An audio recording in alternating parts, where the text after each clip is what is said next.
Hey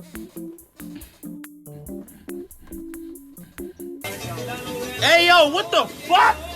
Divine in my flesh, divine in my stats. What's up, YouTube? It's your boy Kamithediviinegamer, and today we are playing Stanley's Parable. Now, this game was something that came out ages ago, but like, not ages ago, but you know what I mean. It came out some time ago, but they rebought it back out in April, so it's new stuff. I always wanted to play this game. It seemed pretty cool back then, but now it's new and improved. So we're gonna do this shit together and see all the cool shit about Stanley's Parable. But before we do that, hit the like, comment, subscribe button. Hit the like, comment, and subscribe button. You're so dumb. Hit the like, comment, and subscribe button to join the Divine Council, because every week we're gonna be dropping a video on video games, the coolest video games in the indie circuit. Now let's get straight to this game. Wow.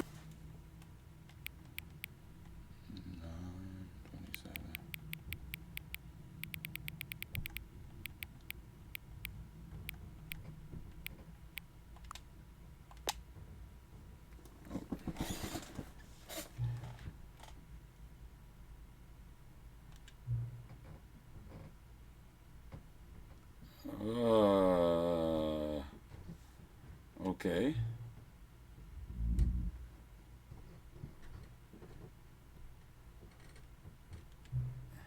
A lot of people don't take the steps seriously. They just leave the clock set at 12 and call it a day. What the fuck? How does it know that?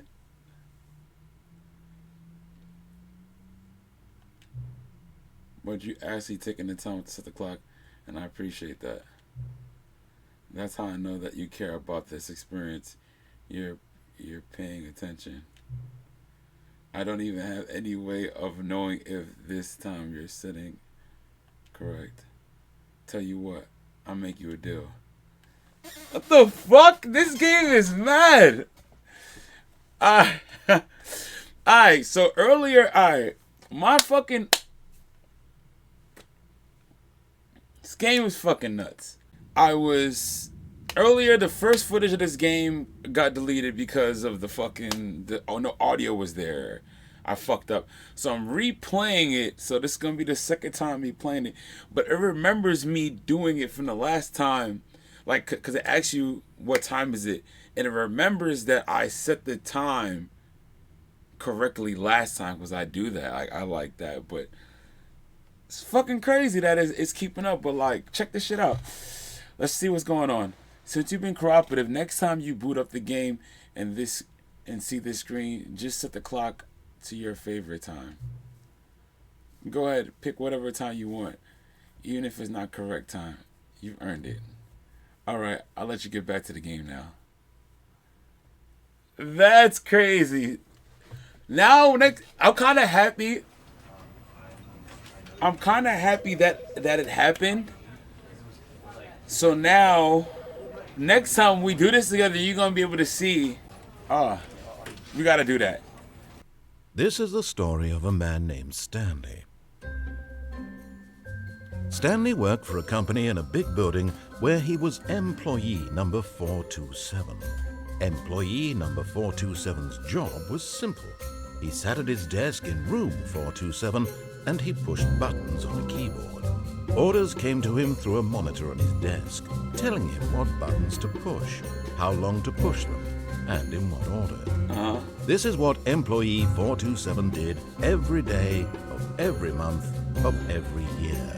And although others might have considered it soul-rending, Stanley relished every moment that the orders came in, as though he had been made exactly for this job. And Stanley was happy. Yay! And then one day, something very peculiar happened. Something that would forever change Stanley. Something he would never quite forget. He had been at his desk for nearly an hour when he realized that not one single order had arrived on the monitor for him to follow. No one had showed up to give him instructions, call a meeting, or even say hi. Never in all his years at the company had this happened. This complete isolation. Something was very clearly wrong.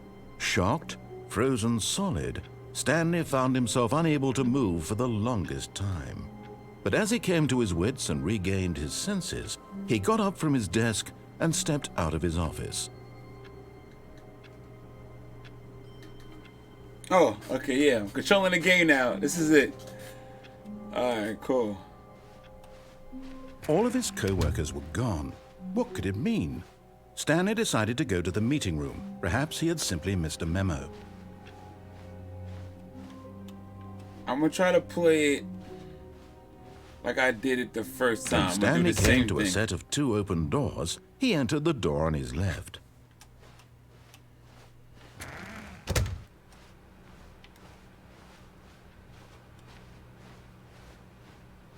Yet there was not a single person here either. Feeling a wave of disbelief, Stanley decided to go up to his boss's office, hoping he might find an answer there.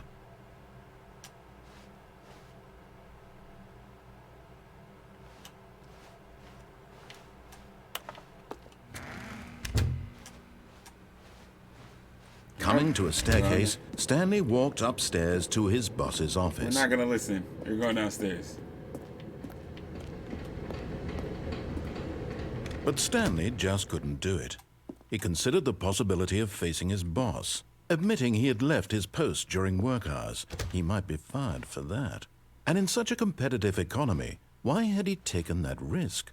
All because he believed everyone had vanished? His boss would think he was crazy. And then something occurred to Stanley. Maybe, he thought to himself, maybe I am crazy. All of my co-workers blinking mysteriously out of existence in a single moment for no reason at all. That's what I seen last time. None of it made any logical sense. And as Stanley pondered this, he began to make other strange observations. For example, why couldn't he see his feet when he looked down? Why did doors close automatically behind him wherever he went? And for that matter, these rooms were starting to look pretty familiar. Were they simply repeating? No, Stanley said to himself, this is all too strange. This can't be real. And at last, he came to the conclusion that had been on the tip of his tongue. He just hadn't found the words for it. I'm dreaming, he yelled. This is all a dream. Oh, what a relief Stanley felt to have finally found an answer, an explanation. His co-workers weren't actually gone. He wasn't going to lose his job. He wasn't crazy after all. And he thought to himself, I suppose I'll wake up soon. I'll have to go back to my boring real-life job pushing buttons. I may as well enjoy this while I'm still lucid. So, he imagined himself flying and began to gently float above the ground.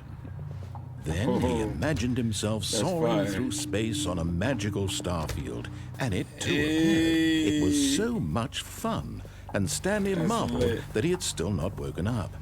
How was he remaining so lucid? And then perhaps the strangest question of them all entered Stanley's head. One he was amazed he hadn't asked himself sooner. Why is there a voice in my head dictating everything that I'm doing and thinking? Now the voice was describing itself being considered by Stanley, who found it particularly strange. I'm dreaming about a voice describing me, thinking about how it's describing my thoughts, he thought. And while he thought it all very odd and wondered if this voice spoke to all people in their dreams, the truth was that, of course, this was not a dream. How could it be? Was Stanley simply deceiving himself, believing that if he's asleep, he doesn't have to take responsibility for himself? Stanley is as awake right now as he's ever been in his life. Now, hearing the voice speak these words was quite a shock to Stanley. After all, he knew for certain, beyond a doubt, that this was in fact a dream. Did the voice not see him float and make the magical stars just a moment ago? How else would the voice explain all that? This voice was a part of himself too. Surely, if he could just... He would prove it. You gotta relax, my He would prove that he was in control, that this was a dream. So he closed his eyes gently, and he invited himself to wake up. He felt the cool weight of the blanket on his skin, the press of the mattress on his back, the fresh air of a world outside this one. Let me wake up, he thought to himself. I'm through with this dream. I wish it to be over. Let me go back to my job. Let me continue pushing the buttons. Please, it's all I want. I want my apartment, and my wife, and my job. All I want is my life exactly the way it's always been. My life is normal. I am normal. Everything will be fine. I am okay. Damn.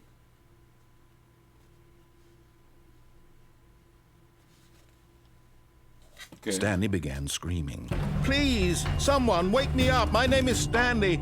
I have a boss. I have an office. I am real. Oh, Please, shit. just someone tell me I am real. I must be real. I must be. Can anyone hear my voice? Who am I? Who am I? And everything went black.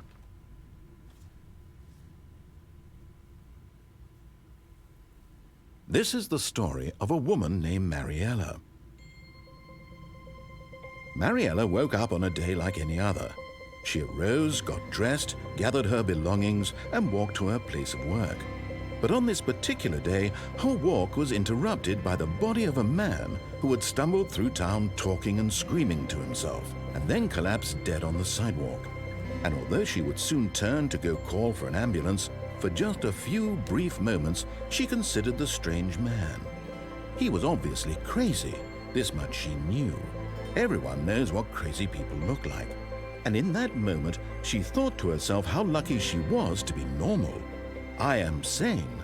I am in control of my mind. I know what is real and what isn't. It was comforting to think this, and in a certain way, seeing this man made her feel better. But then she remembered the meeting she had scheduled for that day, the very important people whose impressions of her would affect her career, and by extension, the rest of her life. She had no time for this, so it was only a moment that she stood there, staring down at the body. And then she turned and ran.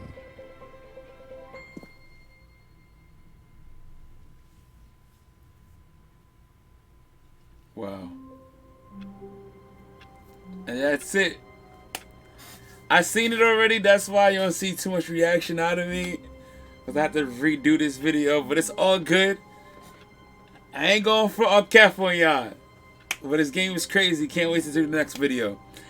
If you're digging that, you feeling that, hit the like, comment, subscribe button. Come join the Vine Council. It's lit on this side. And like always, smile because God is watching. Peace, y'all.